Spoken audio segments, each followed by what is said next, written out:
Hello, everyone. My name is Don, the movie reviewer, and today we're going to be talking about an indie movie called Columbus. I just stumbled upon this movie. I was looking on, Google, and then I was just like, oh, I want to see a very interesting movie. So I checked this one out, and here's my review of it.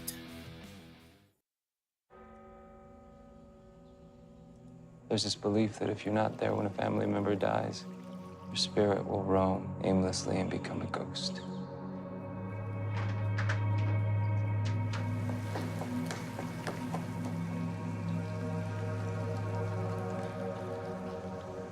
I saw you at the hospital. Are you from here?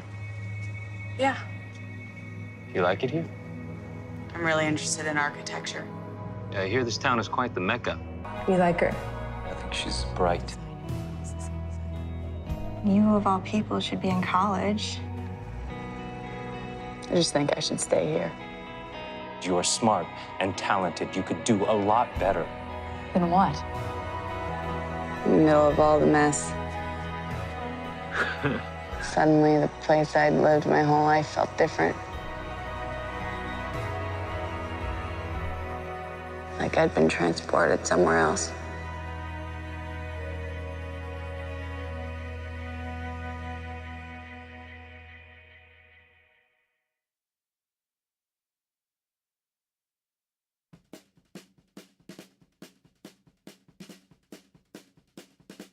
Jin, a man who senses alienation towards his father and culture, meets a young girl named Casey, who is a librarian that loves architecture.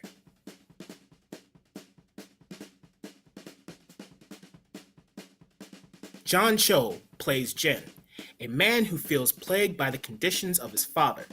Jin's father is in a coma, but we, the audience, don't know what that's all about. All we get is an amazing opening scene that immediately captures the viewer's attention. Haley Lou Richardson plays Casey, a young girl who loves architecture, but she feels stuck in a small Midwestern city where she has to be a librarian and take care of her mother. Michelle Forbes plays Maria, Casey's mother. And I think that this character would have been better portrayed by Tony Charlotte. But anyways, the story between Casey and Maria is an interesting one. During the middle section of the movie, Jen and Casey have a conversation where Jen asks Casey some pretty tough questions about her relationship with Maria. We learn that Maria's a former heroin addict, and that affects Casey's relationship with her mother in a major way. Casey feels the need to take care of her mother because she fears that her mother might slip and go back to using heroin. Casey puts in an application for a job, which causes her to separate even further from her mother. And in response to that, Maria ignores her daughter by working longer hours and not answering her phone. This can definitely put a strain on a relationship, especially when the other ignores the other person. There's no communication. Nothing will ever work out if you don't talk it out. Meanwhile, Jin broods around thinking about his father and saying to himself, I don't care if he dies. John Chow delivered a good brooding performance, but I ultimately didn't care about his problems because his situation didn't appear to be genuinely resolved.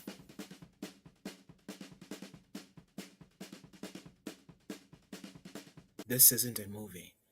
Nothing's going to happen. John Cho plays Jin with a brooding presence.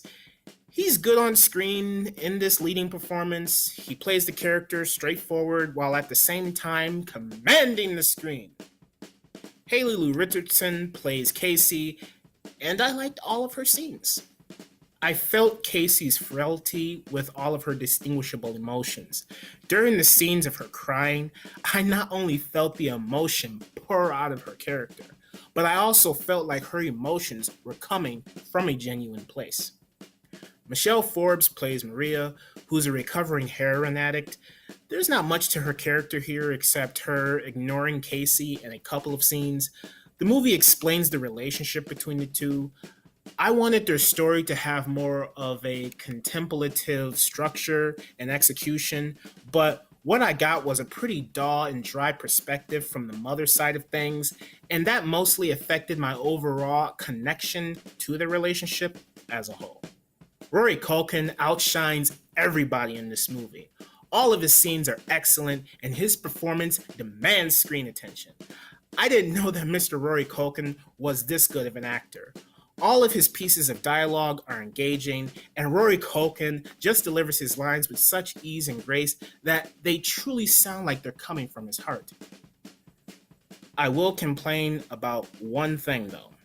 There's one scene in this movie where Mr. Rory Culkin was lecturing Casey about people's interests and attention spans.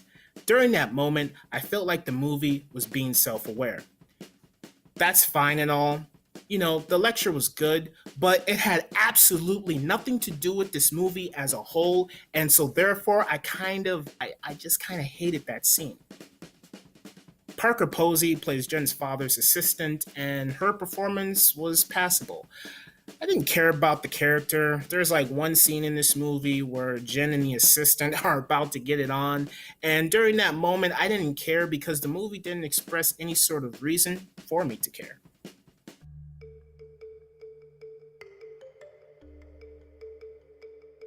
Kogonada is a first-time writer and director, and his movie Columbus is skillfully directed.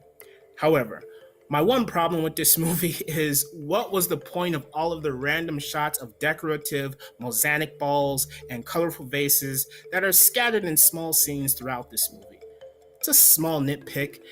However, I will say that there were loads of shots that had symbolism and reflections here. At first, I thought that this movie was trying to be artsy, but after reflecting on it, I figured that each reflection of an image of a character was a way to show the character's soul. There was one shot of Haley Lou Richardson's eyes from a rearview mirror, and I thought that that shot was supposed to display her inner emotions, but I really didn't feel any sort of empathy for her because of that shot. It felt like the director was trying way too hard for the scene to be more impactful than it already was. There was another shot of Haley Lou Richardson from a bank store window, and during this shot, I felt like the director was trying to convey Casey feeling trapped in her subconscious fears of breaking out of the small Midwestern city and breaking away from her mother. That shot was very interesting. Jen has a moment in this movie where his reflection is cast on two mirrors. One shot shows him from a wall mirror while he's trying to bone his father's assistant. Jen's drunk at this time, and so I believe that this shot represents his unconscious mind taking control of his ability to rationally make decisions. When Jen advances towards the assistant, she turns him down, recognizing that he's intoxicated, so she kicks him out of the room, but before his character leaves, his reflection is cast on another mirror in the bathroom, and what I think that that shot represented was Jen's inability to fully control his consciousness. I don't really know. I really have no idea what that shot meant. I'm only making an educated guess. Most of the artsy mirror shots didn't work for me because I felt like during those emotional scenes with those artsy shots, the scenes felt forced. But I will say that there was one mirror shot in this movie that I absolutely enjoyed, and it involved Haley Lou Richardson looking deeply into a mirror at her own reflection. And I felt like that shot and that piece of symbolism in the movie was pretty straightforward. Casey is a character whose frailty overtakes her consciousness. Throughout the movie, we're witness to the internal struggle between Casey's conscious desires and her subconscious fears, and I think that Kogonada handled the Casey character perfectly.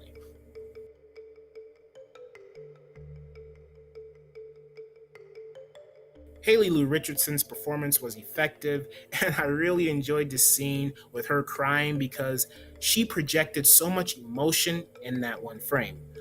Kogonada and Haley Lou Richardson worked perfectly together here because every frame where Haley Lou Richardson projected emotion, I felt it, and Kogonada elevated each scene with his skillful directing skills.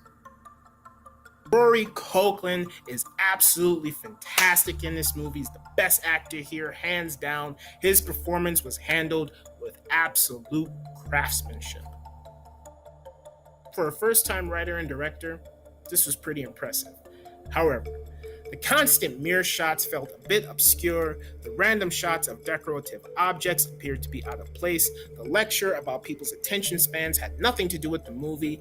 I felt like that scene was used for audience effect. Unless it had something to do with Jen's lack of interest in architecture, or the scene when he asked about Casey and how she truly feels about the bank building, and instead of hearing dialogue, we get some really corny music showcasing that they are obviously having a good time, or either Jen just doesn't care about what Casey has to say, and that music is playing in his head, or Kogonada said, "I'm just going to mute her dialogue and play some corny-ass music instead of us listening to what she has to say." Why was the perfect lecture scene moment just turned into a side note about how some audience members are just not interested in real life movies? I know that that's what Kogonada was going for because this movie has that stupid line from John Cho, "This isn't a movie. Nothing's going to happen." If this isn't a movie, then just shoot this thing in a straightforward way without trying to be so artsy and putting symbolism into every freaking shot.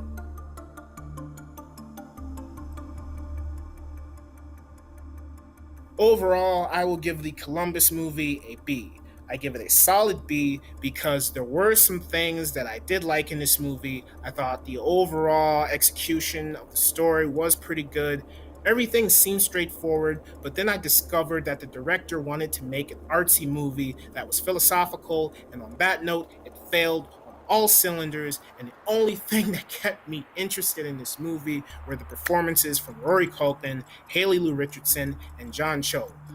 Along with that amazing opening scene, all that stuff was fantastic, and everything else that had to do with Maria's mother, Parker Posey, and my lack of interest in Jen and Casey's feelings towards each other and their relationships they had with other people, except Rory Culkin. By the end of it all, I just didn't care, and that's it. That's all I have to say. So as always, thank you for watching, and I'll see you next time. The only purpose of art is that it is the most powerful instrument for survival. You can re-engage reality once again, and you see the distinction between what you thought things were and what they actually are.